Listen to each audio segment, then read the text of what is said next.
नमस्ते मेरे प्यारे दोस्तों, हम लोग बिहार एसएससी में अब तक पूछे गए सभी प्रश्नों का सब्जेक्ट वाइज स्टडी कर रहे हैं। आज हम लोग इकोनॉमिक्स से पूछे गए सभी प्रश्नों का पार्ट 2 वीडियो देखेंगे। सभी प्रश्न अति महत्वपूर्ण है, साथ में महत्वपूर्ण प्रश्न भी बताएंगे जो परीक्षा में बार बार पूछा जाता है। जीवन का एक लक्ष्य रखिए, दिन रात उसी लक्ष्य के बारे में सोचिए, सपने में भी वही लक्ष्य दिखाई देना चाहिए, लक्ष्य का धुन सवार हो जाना चाहिए, आप निश्चित रूप से सफल हो जाएंगे। तो दोस्तों चलिए शुरू करते हैं। और थोड़ा सा बैकग्राउंड साउंड में डिस्टर्ब हो सकता है क्योंकि भजन कीर्तन हो रहा है, क्योंकि श्री राम आने वाले हैं, इसीलिए थोड़ा सा साउंड के लेकर क्षमा चाहते हैं क्योंकि श्री राम आने वाले हैं। तो चलिए शुरू करते हैं।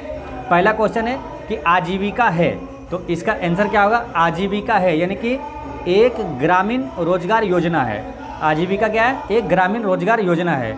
ठीक है, अब यहाँ से कुछ इंपॉर्टेंट क्वेश्चन जो पूछा जाता है, जैसे कि स्वर्ण जयंती ग्राम स्वरोजगार योजना कब शुरू हुआ? स्वर्ण जयंती ग्राम स्वरोजगार योजना शुरू हुआ था 1999 में। ठीक है, और एक क्वेश्चन आता है कि राष्ट्रीय ग्रामीण आजीविका मिशन कब शुरू हुआ? राष्ट्रीय ग्रामीण आजीविका मिशन शुरू हुआ था 2011 में। और कहाँ से शुरू हुआ था ये भी क्वेश्चन पूछा जाता है कि राष्ट्रीय ग्रामीण आजीविका मिशन कहाँ से शुरू हुआ? तो राजस्थान के बांसवाड़ा से शुरू हुआ था। नेक्स्ट क्वेश्चन है, 1 रुपये का नोट और सभी सिक्के किसके द्वारा जारी किए जाते हैं? मतलब 1 रुपये का नोट और 1 रुपये का सिक्का किसके द्वारा जारी किया जाता है? तो ये जारी किया जाता है वित्त मंत्रालय के द्वारा, है ना। इसका आंसर होगा वित्त मंत्रालय। ठीक है, अब यहाँ पर कुछ इंपॉर्टेंट क्वेश्चन देखना है, जैसे कि 1 रुपये के नोट पर किसका हस्ताक्षर होता है?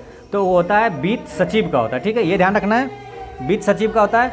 और कभी मालूम ऑप्शन में रहेगा वित्त मंत्री रहेगा, तो आपको ध्यान देना है वित्त मंत्री उसका आंसर नहीं होता है, वित्त सचिव इसका आंसर होगा। यानी कि 1 रुपये के जितना नोट होता है, सिक्के होता है, उस पर वित्त सचिव का हस्ताक्षर होता है। अच्छा, वर्तमान में वित्त सचिव कौन है? तो वर्तमान में वित्त सचिव है टीवी नहीं है ना, टीवी सोमनाथन है ना, ये याद रखना है। बीटी सोमनाथन है, सोमनाथन है, ये मेन ध्यान रखना है। ठीक है, और वर्तमान में अभी वित्त मंत्री कौन है? तो निर्मला सीतारमण है। और आरबीआई का वर्तमान गवर्नर कौन है? तो शक्तिकांत दास है। ठीक है, एक चीज़ और ध्यान रखना है, जैसे 1 रुपये के नोट पर वित्त सचिव का हस्ताक्षर होता है, बाकी सभी नोटों पर यानी कि जैसे कि 10 रुपया, 20 रुपया, 100 रुपया का नोट जितना होता है वो सभी पर आरबीआई के गवर्नर का हस्ताक्षर होता है। नेक्स्ट क्वेश्चन है क्वेश्चन नंबर 53 में है कि वैश्वीकरण से भारत का कौन सा क्षेत्र सबसे कम लाभान्वित हुआ है? तो इसका करेक्ट आंसर है ये कृषि क्षेत्र ने सबसे कम लाभान्वित हुआ है। वैश्वीकरण से सबसे कम लाभान्वित हुआ है कृषि क्षेत्र। ठीक है, अच्छा, वैश्वीकरण से क्या समझते हैं मालूम? वैश्वीकरण से होता है कि विभिन्न देशों के बीच परस्पर संबंध और तीव्र एकीकरण की प्रक्रिया ये वैश्वीकरण है। ठीक है, अच्छा, यहाँ पर एक क्वेश्चन आता है कि भारत के जीडीपी में कृषि का योगदान कितना प्रतिशत है? तो ये लगभग 17% है, ये ध्यान रखना है। भारत के जीडीपी में कृषि का योगदान कितना प्रतिशत है? तो 16.91% है, यानी लगभग 17% आपको याद रखना है। ठीक है, अच्छा, जीडीपी में सर्वाधिक योगदान किस क्षेत्र का होता है? ये काफ़ी इंपॉर्टेंट क्वेश्चन है, कई एग्जाम में पूछा हुआ है ना कि भारत के जीडीपी में सर्वाधिक योगदान किस क्षेत्र का होता है? तो सेवा क्षेत्र का होता है। ठीक है, और सेवा क्षेत्र किसे कहते हैं? सेवा क्षेत्र में आता है तृतीय क्षेत्र जो है उसे सेवा क्षेत्र कहा जाता है। अब तृतीय क्षेत्र यानी कि सेवा क्षेत्र में कौन सा आता है? जैसे कि परिवहन, बैंकिंग, ये सब सेवा क्षेत्र के अंतर्गत आता है। अच्छा, सेवा क्षेत्र का योगदान कितना अभी जीडीपी में? तो वो है 33% है ना। नेक्स्ट क्वेश्चन है कि 11वीं पंचवर्षीय योजना किसके द्वारा तैयार किए गए मॉडल पर आधारित है? तो इसका करेक्ट आंसर है ऑप्शन नंबर 1 है ना, सी रंगराजन के मॉडल पर ये आधारित है 11वीं पंचवर्षीय योजना। ठीक है, अब पंचवर्षीय योजना से कई इंपॉर्टेंट क्वेश्चन पूछा जाता है, तो आपको सभी इंपॉर्टेंट क्वेश्चन आपको याद रखना है। ठीक है दोस्तों, किसी भी कंपटीशन की आप तैयारी करते हो तो आप पढ़ाई इस तरह से करें कि जब भी क्वेश्चन आपके सामने आए तो उससे रिलेटेड जितने भी इंपॉर्टेंट क्वेश्चन है सबको एक साथ रिवीजन कर लेना चाहिए। ठीक है, जैसे पंचवर्षीय योजना से कई इंपॉर्टेंट क्वेश्चन पूछा जाता है, तो पहला आप ये ध्यान रखना कि पहली पंचवर्षीय योजना का कार्यकाल क्या है? 1951 से 56 है, दूसरा 56 से 61 है, तीसरा 1961 से 66 है, फिर 66 से पंचवर्षीय योजना थोड़ा सा विराम हो गया था, यानी कि 1966 से 69 तक ये योजना अवकाश हो गया था। ठीक है, डायरेक्ट क्वेश्चन आ जाता है कि योजना अवकाश की अवधि थी, तो 1966 से 69 योजना अवकाश था, फिर 1969 से 74 था चौथी पंचवर्षीय योजना। ठीक है, अब इंपॉर्टेंट क्वेश्चन एक ये आता है कि पहली पंचवर्षीय योजना किस मॉडल पर आधारित है? तो पहली पंचवर्षीय योजना हेरोड डोमर मॉडल पर आधारित है। और दूसरी पंचवर्षीय योजना किस मॉडल पर आधारित है? तो वो पीसी महालनोबिस मॉडल पर आधारित है। ठीक है, और पहली पंचवर्षीय योजना का मुख्य उद्देश्य क्या था? तो कृषि का विकास। दूसरी पंचवर्षीय योजना का मुख्य उद्देश्य क्या है? तो औद्योगिक विकास। ठीक है, एक क्वेश्चन आता है कि दुर्गापुर इस्पात संयंत्र किस पंचवर्षीय योजना में स्थापित हुआ था? तो दुर्गापुर इस्पात संयंत्र जो है वो दूसरी पंचवर्षीय योजना में स्थापित हुआ था। तो आपको याद रखना है, दुर्गापुर है, एक भिलाई इस्पात संयंत्र है, एक राउरकेला इस्पात संयंत्र है, ये तीनों दूसरी पंचवर्षीय योजना के तहत ये स्थापित हुआ था। अब यहाँ इंपॉर्टेंट क्वेश्चन ये भी आता है कि दुर्गापुर इस्पात संयंत्र जो है वो किस देश के सहयोग से स्थापित हुआ था? तो दुर्गापुर हुआ था ब्रिटेन के सहयोग से स्थापित हुआ। इसे याद रख लेना है, द्रविड़ यानी कि दुर्गापुर ब्रिटेन के सहयोग से स्थापित हुआ। भिलाई इस्पात संयंत्र किस देश के सहयोग से स्थापित हुआ? तो ये रूस के सहयोग से स्थापित हुआ था। तो इसे याद रखना है, भीरू यानी कि भिलाई इस्पात संयंत्र रूस के सहयोग से स्थापित हुआ था। राउरकेला किस देश के सहयोग से स्थापित हुआ? तो ये जर्मनी के सहयोग से स्थापित हुआ था। इसे याद रख लेना, राज यानी कि राउरकेला जर्मनी के सहयोग से स्थापित हुआ था। ठीक है, ये ध्यान रखना है। और एक क्वेश्चन आता है कि किस पंचवर्षीय योजना के तहत, किस पंचवर्षीय योजना में ये गरीबी हटाओ का नारा दिया गया? तो पाँचवीं पंचवर्षीय योजना में गरीबी हटाओ का नारा दिया गया था। नेक्स्ट है कि किस योजना में 100% साक्षरता हासिल करना शामिल किया गया है? तो किस योजना में किया गया था? तो इसका करेक्ट आंसर है 12वीं पंचवर्षीय योजना में 100% साक्षरता हासिल करना शामिल हुआ था। 12वीं पंचवर्षीय योजना का कार्यकाल क्या है? तो 2012 से 17 है। ठीक है, और अगर पूछा जाता है क्वेश्चन कि अंतिम पंचवर्षीय योजना कौन सा था? तो यही था 12वीं पंचवर्षीय योजना, 2012 से 17 था।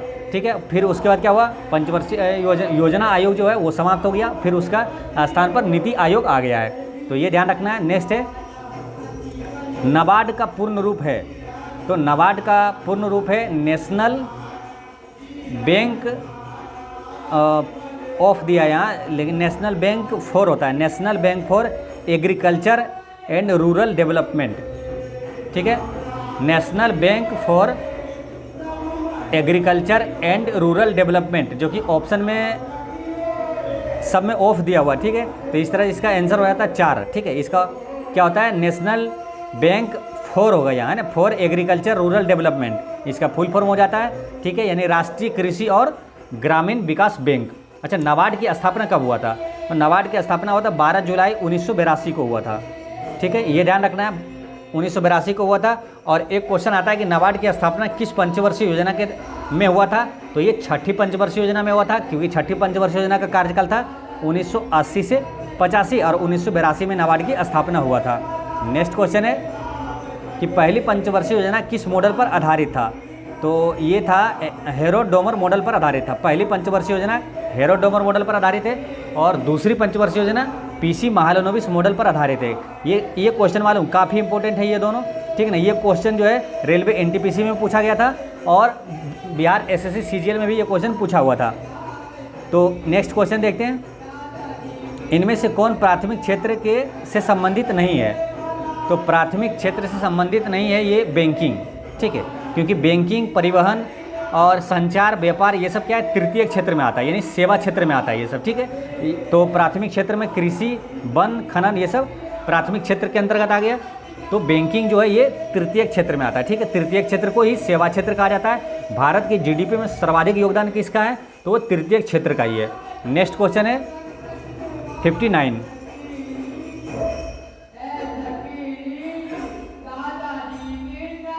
देश की आवश्यकता खातों का उपयोग बिलों का भुगतान और एक खाते से दूसरे खाते में धन स्थानांतरण करने में होता है।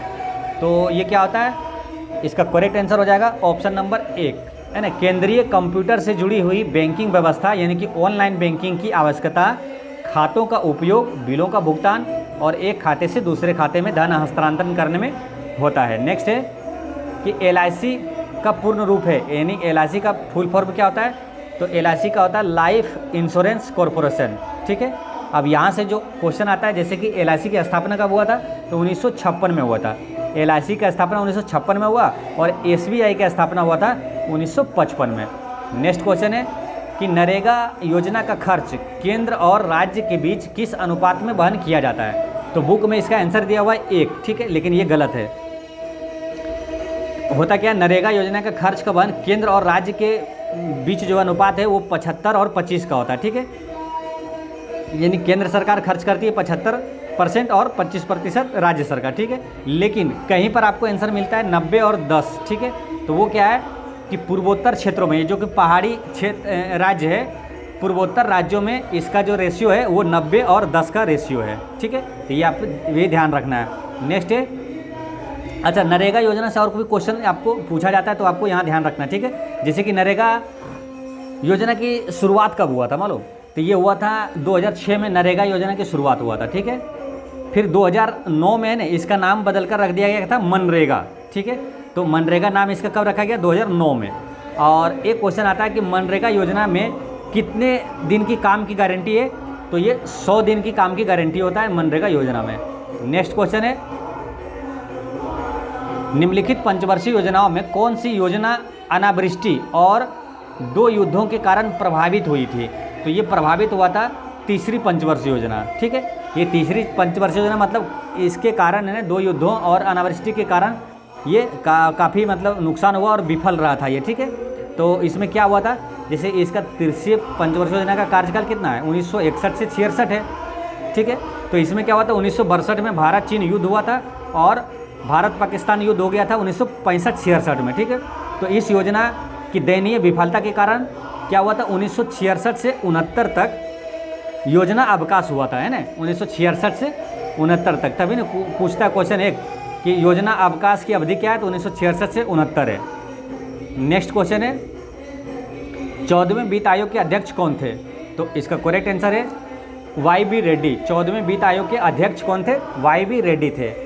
तो अब यहाँ पर कई इंपॉर्टेंट क्वेश्चन पूछा जाएगा, ठीक है। तो आपको सब बताते हैं, जैसे कि वित्त आयोग का गठन कब हुआ था? तो वित्त आयोग का पहला वित्त आयोग का स्थापना हुआ था 1951 में, ठीक है। वित्त आयोग है ना वो किस अनुच्छेद में है? तो केंद्रीय वित्त आयोग है अनुच्छेद 280 में, और राज्य वित्त आयोग किस अनुच्छेद में? तो वो 2 से 43 के आई में है, ठीक है। ये भी ध्यान रखना है। और पहले वित्त आयोग के अध्यक्ष कौन थे? कई बार एग्जाम में पूछा गया, एग्जाम में पूछा जाता है हमेशा, ठीक है। पहले वित्त आयोग का अध्यक्ष था के.सी. नियोगी। और वर्तमान में वित्त आयोग का अध्यक्ष कौन है? तो नया अभी चेंज हो गया है, तो वो है अभी अरविंद पनगड़िया को बनाया गया, ठीक है। 16वें वित्त आयोग का अध्यक्ष है अरविंद पनगड़िया, और 15वें वित्त आयोग का अध्यक्ष अगर पूछे तो वो एन.के. सिंह था, है ना। तो ये ध्यान रखना है। नेक्स्ट क्वेश्चन है, निम्नलिखित में से कौन राजकोषीय नीति का एक घटक नहीं है? तो राजकोषीय नीति का एक घटक नहीं है व्यापार नीति। बाकी जो राजकोषीय नीति का घटक है कराधान नीति, सार्वजनिक ऋण नीति और सार्वजनिक व्यय नीति है, ठीक है। चलिए नेक्स्ट क्वेश्चन है, भारत में जेनेटिक रूप से परिवर्तित किस फसल को व्यापारिक उत्पादन के लिए अनुशंसित किया गया है? तो किस फसल को व्यापारिक जेनेटिक रूप से ना व्यापारिक उत्पादन के लिए अनुशंसित किया गया है? तो ये गया था बीटी कॉटन का किया था ना। इसका ऑप्शन देखते हैं, इसका करेक्ट आंसर हो गया बीटी कॉटन, है ना। ऑप्शन नंबर 3 में बीटी कॉटन, ठीक है। और इस टाइप के एक और क्वेश्चन आता है कि आनुवांशिकी के प्रयोग में मेंडल ने किस पौधे का प्रयोग किया था? तो वो मटर के पौधे का प्रयोग किया था। तो ये भी आपको याद रखना है। नेक्स्ट क्वेश्चन है कि नीति आयोग का प्रारंभ हुआ? तो नीति आयोग का प्रारंभ हुआ था 1 जनवरी 2015 को हुआ था। इसका आंसर होता है ऑप्शन नंबर 1, ठीक है। अब यहाँ नीति आयोग से कुछ क्वेश्चन आता है जो कि आपको बताते हैं, ठीक है। जैसे कि नीति आयोग की स्थापना कब हुआ था? तो 1 जनवरी 2015 को। नीति आयोग जो होता है ना, नीति का फुल फॉर्म पूछा जाता है, ठीक है। तो नीति का फुल फॉर्म एग्जाम में पूछा जाता है, तो इसको ध्यान रखना है। नेशनल इंस्टीट्यूशन, NITI है ना, national institution for transforming India, है ना, national institution for transforming India. तो इसका फुल फॉर्म भी आपको याद रखना है। और नीति आयोग है ना, इसका पहले क्या था नाम? पहले ये था योजना आयोग, ठीक है। योजना आयोग का गठन कब हुआ था? 1950 में। और योजना आयोग का के स्थान पर आ गया है नीति आयोग। नीति आयोग कब? 1 जनवरी 2015 को। अब नीति आयोग का वर्तमान अध्यक्ष कौन है? तो नीति आयोग का अध्यक्ष होता है प्रधानमंत्री, ठीक है। तो वर्तमान में श्री नरेंद्र मोदी जी हैं। और नीति आयोग का वर्तमान उपाध्यक्ष कौन है? तो सुमन बेरी है। और करंट अफेयर की दृष्टि से ये सारी चीज़ें याद रखना है, ठीक है। वर्तमान में उपाध्यक्ष अभी नीति आयोग के सुमन बेरी है। और नीति आयोग का वर्तमान CEO कौन है? तो BR सुब्रमण्यम है। नेक्स्ट क्वेश्चन है कि RBI यानी कि रिजर्व बैंक ऑफ इंडिया के प्रथम गवर्नर कौन थे? तो ये थे CD देशमुख, ठीक है। RBI के प्रथम गवर्नर कौन थे? तो CD देशमुख थे। आरबीआई का स्थापना कब हुआ था? तो 1 अप्रैल 1935 को हुआ था। आरबीआई का राष्ट्रीयकरण कब हुआ था? तो 1949 में हुआ था। अच्छा, भारत का केंद्रीय बैंक कौन सा है? तो वो आरबीआई है, ठीक है। और एक क्वेश्चन आता है कि बैंकों का बैंक किसे कहा जाता है? तो आरबीआई को कहा जाता है। एक क्वेश्चन ये भी पूछा जाता है कि मौद्रिक नीति कौन तैयार करता है? तो आरबीआई करता है। साख नीति कौन तैयार करता है? तो आरबीआई करता है। तो आपको ध्यान रखना है, बैंकों का बैंक आरबीआई, मौद्रिक नीति और साख नीति तैयार करता है आरबीआई। और करंट अफेयर में याद रखना है, आरबीआई का वर्तमान गवर्नर कौन है? तो शक्तिकांत दास है। नेक्स्ट क्वेश्चन है कि वह विद्यार्थी जिसने रुपये का डिजाइन, जो साइन है ना, डिजाइन किया, वह यहाँ पढ़ रहा था। तो रुपये का डिजाइन जो तैयार किया था वो कहाँ पढ़ रहा था? तो आईआईटी बॉम्बे का वो छात्र था, ठीक है। अब क्वेश्चन ये भी पूछा जाता है कि जो रुपये का डिजाइन है ये दिया था किसने, वो छात्र का नाम क्या था? तो वो था उदय कुमार। तो ये भी आपको याद रखना है, कौन था? उदय कुमार। चलिए नेक्स्ट क्वेश्चन है, बैंक नोट प्रेस यहाँ पर है, तो बैंक नोट प्रेस कहाँ है? देवास में है, ठीक है। बैंक नोट प्रेस देवास में है। और एक क्वेश्चन यहाँ आता है कि टकसाल कहाँ स्थित है, ठीक है, ये भी क्वेश्चन आता है। तो टकसाल है कहाँ का मालूम? टकसाल भारत में 4 जगह है। तो वो है मुंबई, हैदराबाद, कोलकाता और नोएडा है, ठीक है। तो इसे याद रखिए, 4 है। तो आपसे ऑप्शन में कभी क्वेश्चन में पूछ लिया जाता है ना कि यहाँ इनमें से कौन कहाँ टकसाल नहीं है, तो ऑप्शन में ये 3 दे देगा और 1 नहीं देगा, ठीक है। तो कहाँ टकसाल नहीं, टकसाल मतलब होता है सिक्के की जो ढलाई होता है, पूरे सिक्के जो बनते हैं उसका वो टकसाल होता है। तो वो कहाँ नहीं है, तो आपको ये ध्यान रखना है कहाँ कहाँ है। महाराष्ट्र, हैदराबाद, कोलकाता और नोएडा है। इसे याद ऐसे रख लेना है, महकना, एक शब्द याद रखिएगा, महकना, यानी मो से महाराष्ट्र, यानी कि वो मुंबई हो गया है ना, मुंबई, मो से, और हो से हैदराबाद, और को से कोलकाता हो गया, और नोएडा, ठीक है। तो ये आपको 4 जगह है, कहाँ? टकसाल, ये 4 जगह है, ठीक है। और एक क्वेश्चन आता है ना कि सिक्योरिटी पेपर मिल कहाँ है, यानी कागज़, जो पैसे वाला कागज़ है, इसकी कहाँ बनता है मालूम? सिक्योरिटी पेपर मिल, एसपीएम, ये है होशंगाबाद में। होशंगाबाद का नया नाम है नर्मदापुरम, ठीक है। और एक क्वेश्चन ये आता है कि 1 रुपये पर किसका हस्ताक्षर होता है? 1 रुपये के सिक्के या नोट पर वित्त सचिव का हस्ताक्षर होता है, और बाकी सभी नोटों पर जो है वो आरबीआई के गवर्नर का हस्ताक्षर होता है।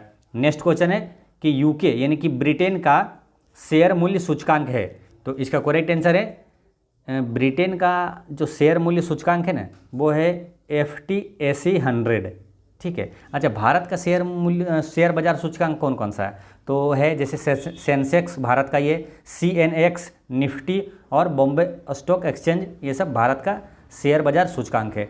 नेक्स्ट क्वेश्चन है कि किस बैंक ने अपने कर्मचारियों को घर से बैंक के सर्वर्स अभिगम करने की इजाज़त दी है? तो इसका करेक्ट आंसर है ICICI बैंक, ठीक है।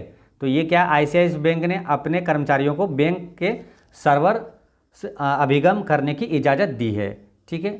अब एक क्वेश्चन यहाँ याद रखना है कि भारत का सबसे बड़ा राष्ट्रीयकृत बैंक कौन सा है? तो वो है SBI, state bank of India. Next question है कि किसने सरकार को 1950 में सर्वोदय योजना प्रस्तुत की? तो इसका करेक्ट आंसर है, ये किया था जयप्रकाश नारायण ने, है ना।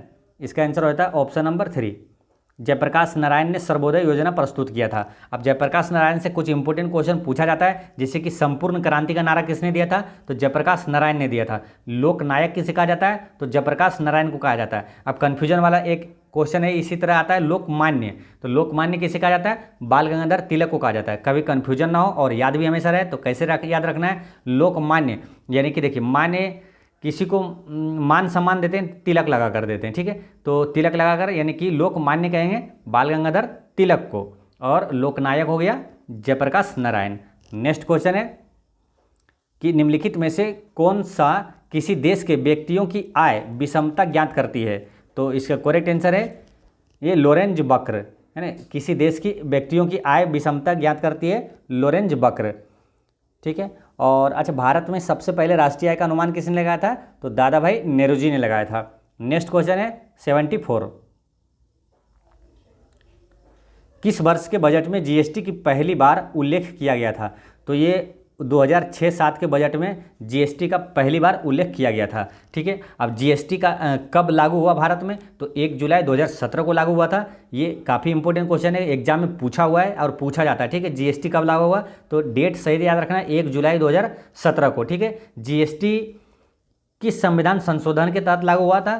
तो 101वें संविधान संशोधन के तहत जीएसटी लागू हुआ। और एक क्वेश्चन आ जाता है कि इनमें से कौन जीएसटी की स्लैब दरें नहीं है, तो कौन कौन सा है ये आपको ध्यान रखना है ना। 5, 12, 18, 28 है, ठीक है। जीएसटी की स्लैब दर है 5%, 12%, 18% और 28% जीएसटी की दर है। तो 5, 12, 18, 28 है, ठीक है। अच्छा, सबसे पहले जीएसटी किस देश में लागू हुआ था? तो वो था फ्रांस में लागू हुआ था। तो ये भी ध्यान रखना है। जीएसटी का फुल फॉर्म क्या हो जाता है? Goods and service tax. Next है कि राष्ट्रीयकरण से पहले स्टेट बैंक ऑफ इंडिया का नाम क्या था? तो इंपीरियल बैंक ऑफ इंडिया था, ठीक है। और भारत का सबसे बड़ा राष्ट्रीयकृत बैंक कौन सा है? तो एसबीआई है, ये ध्यान रखना है। और एसबीआई की स्थापना कब हुआ था? 1955 में हुआ था। नेक्स्ट है कि हम इस पंचवर्षीय योजना के मध्य में हैं। तो ये क्वेश्चन 2017 की बात है, पूछा हुआ था। तो उस समय 12 से 17 योजना थी। कौन सी? 12वीं पंचवर्षीय योजना थी, ठीक है। और ये अंतिम पंचवर्षीय योजना था, ठीक है, ये भी ध्यान रखना है। नेक्स्ट क्वेश्चन है कि भारत में हेरोडोमर मॉडल किस पंचवर्षीय योजना पर आधारित था? तो पहली पंचवर्षीय योजना जो थे ये हेरोडोमर मॉडल पर आधारित था। और जो दूसरी पंचवर्षीय योजना वो पीसी महालनोबिस मॉडल पर आधारित था। नेक्स्ट है कि राष्ट्रीय ग्रामीण आजीविका मिशन किस स्थान से शुरू किया गया था? तो राष्ट्रीय ग्रामीण आजीविका मिशन ये शुरू किया गया था राजस्थान के बांसवाड़ा से शुरू किया गया था, ठीक है। और ये भी ध्यान रखना है कि राष्ट्रीय ग्रामीण आजीविका मिशन की शुरुआत कब हुई? तो 2011 में हुआ था। और स्वर्ण जयंती ग्राम स्वरोजगार योजना कब शुरू हुआ? तो 1999 में हुआ था, ठीक है। क्या? तो स्वर्ण जयंती ग्राम स्वरोजगार योजना 1999 में शुरू हुआ था। नेक्स्ट है कि रुपे कार्ड को पहली बार भारत में व्यावसायिक स्तर पर कब जारी किया गया? तो इसका करेक्ट आंसर है 2012 में जारी किया गया था। अब यहाँ पर एक कन्फ्यूजन वाला क्वेश्चन आता है, ठीक है। इसी तरह आता है जैसे यहाँ रुपे कार्ड को पहली बार भारत में व्यावसायिक स्तर पर कब जारी किया गया, ठीक है। तो ये 2012 में जारी किया गया था।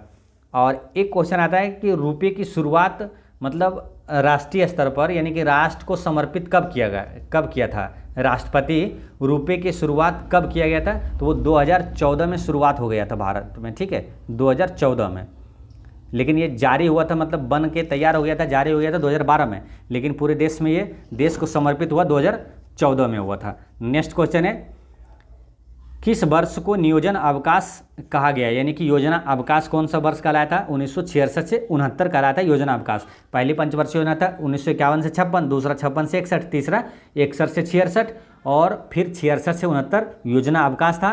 और फिर 66 से 69 योजना अवकाश और 69 से 74 वो चौथी पंचवर्षीय योजना था, ठीक है। तो ये आपको याद रखना है। नेक्स्ट क्वेश्चन है, क्वेश्चन नंबर है 81। भारतीय औद्योगिक निवेश बैंक का मुख्यालय कहाँ है? तो भारतीय औद्योगिक निवेश बैंक का मुख्यालय है कोलकाता में, ठीक है। अब कोलकाता में और किसका मुख्यालय है? जैसे मुंबई स्थानांतरित होने से पहले आरबीआई का मुख्यालय कहाँ था? तो कोलकाता में था, यानी कि वर्तमान में भी मुंबई में, लेकिन इससे पहले आरबीआई का मुख्यालय कोलकाता में था। इलाहाबाद बैंक का मुख्यालय कहाँ है? तो भी कोलकाता में है। तो 3 मुख्यालय यहाँ पर याद हो गया है ना। भारतीय औद्योगिक निवेश बैंक का मुख्यालय कोलकाता, और आरबीआई का पहला मुख्यालय कहाँ था? तो कोलकाता में। और इलाहाबाद बैंक का मुख्यालय कहाँ है? तो वो है कोलकाता में। नेक्स्ट क्वेश्चन है कि मिशन इंद्रधनुष कहाँ आरंभ किया गया था? तो इसका करेक्ट आंसर है कि बाडनगर गुजरात से ये शुरू किया गया था मिशन इंद्रधनुष, ठीक है। अब मिशन इंद्रधनुष का संबंध किससे है ये भी क्वेश्चन पूछा जाता है। तो टीकाकरण से है, ये ध्यान रखना है। 7 गंभीर बीमारियों को ठीक करने के लिए टीकाकरण का ये शुरुआत किया गया था, ठीक है। और मिशन इंद्रधनुष का ये शुरुआत कब हुआ था? तो ये 2014 में हुआ था, ठीक है। और प्रधानमंत्री जनधन योजना की भी शुरुआत कब हुआ? तो 2014 में हुआ था। नेक्स्ट क्वेश्चन है कि प्रधानमंत्री जन औषधि योजना का मुख्य उद्देश्य क्या है? तो प्रधानमंत्री जन औषधि योजना का मुख्य उद्देश्य है कि पूरे देश में उचित दाम पर दवा उपलब्ध कराना, ठीक है। तो ये इसका मुख्य उद्देश्य है। और ये प्रधानमंत्री जन औषधि योजना है, ये शुरुआत कब हुआ? तो 2018 में हुआ था। या तो ऐसे पूछे कि आयुष्मान भारत जन आरोग्य योजना की शुरुआत कब हुआ? तो 2018 में हुआ था। और आयुष्मान भारत जन आरोग्य योजना जो है ये कहाँ से शुरू हुआ था? तो रांची से शुरू हुआ था, ये ध्यान रखना है। और इसमें क्या है मतलब 5 लाख तक का हेल्थ के लिए 5 लाख तक का दिया जाता है। नेक्स्ट है सार्वजनिक या निजी क्षेत्र का वर्गीकरण इस आधार पर किया जाता है। तो किस आधार पर किया जाता है? स्वामित्व के आधार पर सार्वजनिक या तो निजी क्षेत्र का वर्गीकरण किया जाता है। नेक्स्ट क्वेश्चन है कि डोलेक्स 100 बॉम्बे स्टॉक एक्सचेंज के द्वारा कब शुरू किया गया था?